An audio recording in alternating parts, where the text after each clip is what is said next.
तो 2021 में असम में भी चुनाव होने वाले हैं और असम को लेकर जनता का मन क्या कहता है, और असम में अगर आज चुनाव हो जाते हैं तो क्या बीजेपी जो गठबंधन है उसको जो बहुमत का आंकड़ा मिल पाएगा या फिर कुछ बड़ा उलटफेर होने वाला है। इस पर आपको कुछ बड़े आंकड़े देने वाले हैं। जहां दोस्तों बिहार तो बाकी है, बंगाल बाकी है, लेकिन बंगाल चुनाव के समय ही असम, केरल और यहाँ पर बात की तो कुछ अन्य राज्यों पर भी चुनाव होने वाले हैं। तो क्या बीजेपी इन राज्यों में अपनी वापसी कर पाएगी, क्योंकि कई राज्यों पर बीजेपी को नुकसान हुआ है।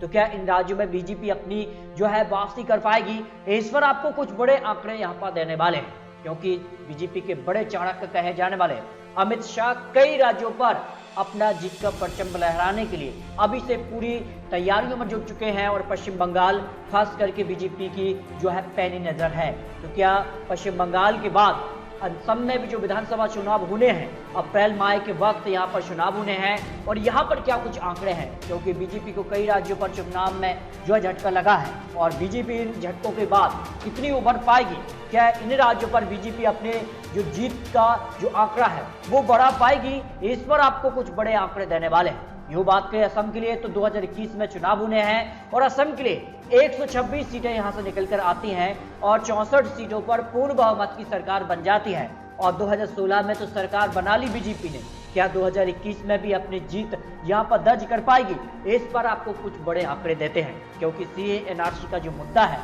उसको लेकर जो असम है उस पर जो है सबसे ज्यादा नाराजगी देखने को मिली थी।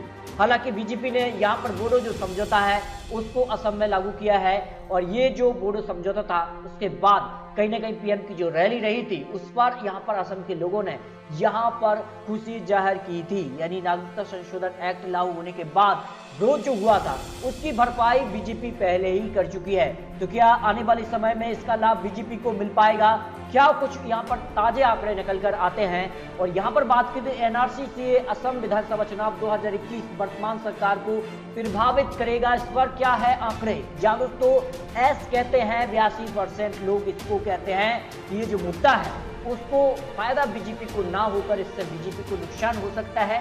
जो आंकड़े हैं, जो एक्सपर्ट के आंकड़े और जो आंकड़े निकल कर आए हैं, लोग कहते हैं 16%, जो कह नहीं सकते ऐसे 2% ही लोग यहाँ से निकल कर आते हैं।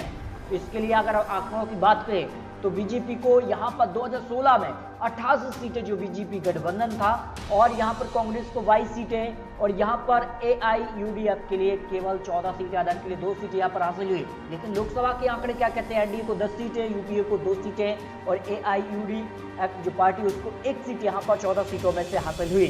तो क्या होने वाला है 2021 चुनाव के लिए, इस पर आपको कुछ बड़े आंकड़े देते हैं। जहां दोस्तों यूं बात करें असम के लिए तो 2 गठबंधन यहां से निकल कर आते हैं, एक एनडीए गठबंधन, एक यूपीए गठबंधन। एनडीए गठबंधन की अगर बात करें तो यहाँ पर असम गण परिषद और यहाँ पर बोडोलैंड फ्रंट जो पार्टी है और बीजेपी, ये 3 जो दल हैं वो कहीं ना कहीं बीजेपी के लिए काफी मददगार साबित हुए थे 2016 में। क्या 2021 में ये चुनाव साथ में लड़ पाएंगे, या फिर यूपीए गठबंधन काफी मजबूत स्थिति में माना जा रहा है। इस बार कुछ बड़े मुद्दे सामने आ रहे हैं। बेरोजगारी सबसे बड़ा मुद्दा बना हुआ है असम को लेकर, और केरल के लिए भी, पश्चिम बंगाल के लिए, और बिहार में भी इस पर जो है जमकर यहाँ पर बवाल हुआ था। लेकिन आखिर में बीजेपी ने बाजी मान ली। इसके अलावा भ्रष्टाचार, सामाजिक न्याय, महंगाई, प्रशासन व्यवस्था, जो यहाँ पर कह सकते हैं एनआरसी को लेकर भी जो है बड़ा मुद्दा बन सकता है।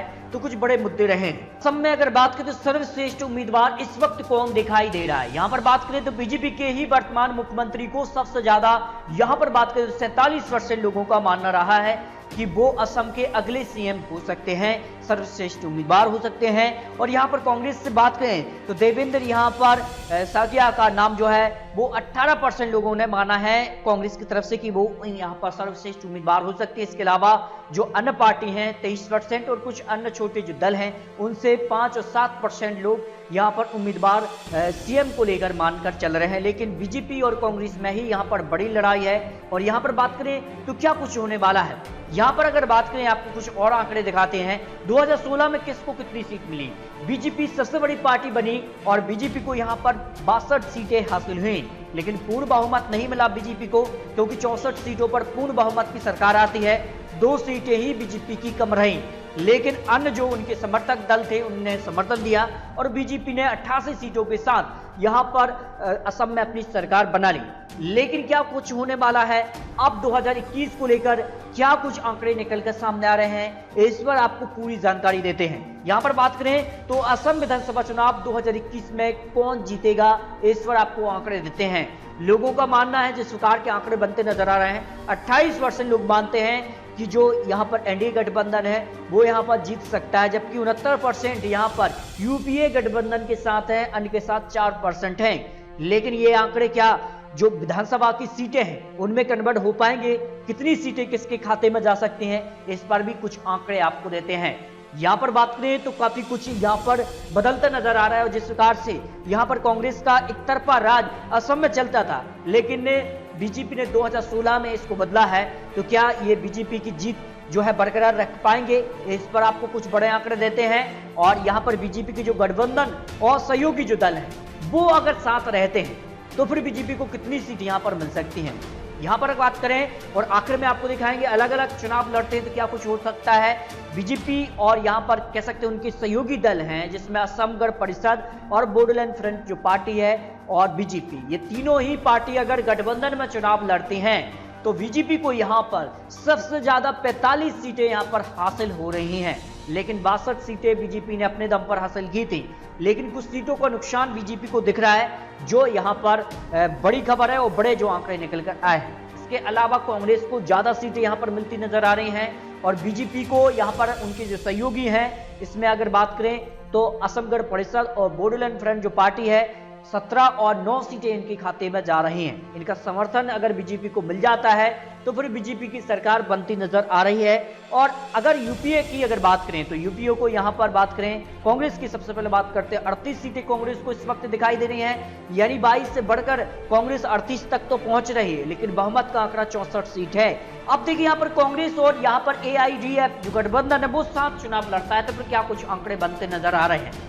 कांग्रेस के लिए 35 सीटें, जबकि AIDF पार्टी जो है उसको 20 सीटें यहां पर मिलती नजर आ रही है। दोनों को अगर आंकड़ा मिला भी लिया जाए तो यहां पर 55 सीटों तक जा रहे हैं। अब देखिए अगर सिंगल लार्जेस्ट पार्टी के रूप में अगर चुनाव लड़ते हैं तो फिर क्या कुछ होता है, अपने अपने दम पर किसको कितनी सीट इस वक्त दिखाई दे रही है, जो आंकड़े यहां पर निकलकर सामने आ रहे हैं। सबसे ज्यादा 48 सीटें कांग्रेस के खाते में जा सकती हैं अगर कांग्रेस अपने दम पर सभी 126 सीटों पर चुनाव लड़ती है, जिस प्रकार के जो आंकड़े निकलकर सामने आए हैं, जो यहां पर बड़े एक्सपर्ट ने आंकड़े रखे हैं। जबकि बीजेपी को यहां पर 37 सीटें मिलने का अनुमान दिखाया गया है, जबकि तृणमूल कांग्रेस को 1 सीट और यहां पर AIUDF पार्टी जो है उसको 12 सीटें यहां पर मिल सकती हैं। और जबकि यहां पर असम गण परिषद को यहां पर 15 और बोडोलैंड फ्रंट जो पार्टी है उसको 10 सीटें मिल सकती हैं, अन्य के खाते में 3 सीट जा सकती हैं।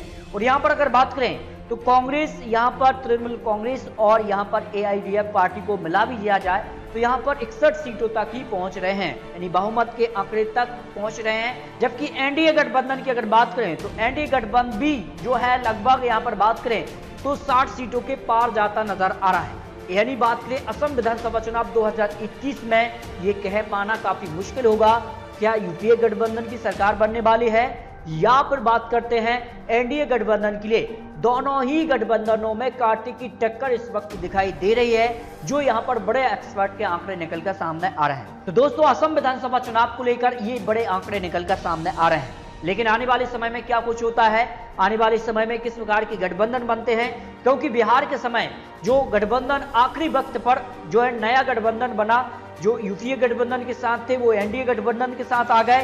क्या कुछ असम में भी इस प्रकार के आंकड़े बनते हैं, इसके बाद सारे जो आंकड़े हैं वो बदल भी सकते हैं। जो बिहार के अंदर हुआ वो असम में भी हो सकता है, जो आंकड़े यहां पर निकलकर सामने आ रहे हैं। फिर भी आपको क्या लगता है, असम विधानसभा चुनाव 2021 में क्या बीजेपी अपने दम पर सरकार बना पाएगी, या फिर गठबंधन में ही वो सरकार बना पाएगी? क्या यूपीए की वापसी होगी, क्या कांग्रेस अपने दम पर सरकार बना पाएगी? इस पर अपनी राय कमेंट बॉक्स में रख सकते हैं और आने वाली इसी प्रकार की और महत्वपूर्ण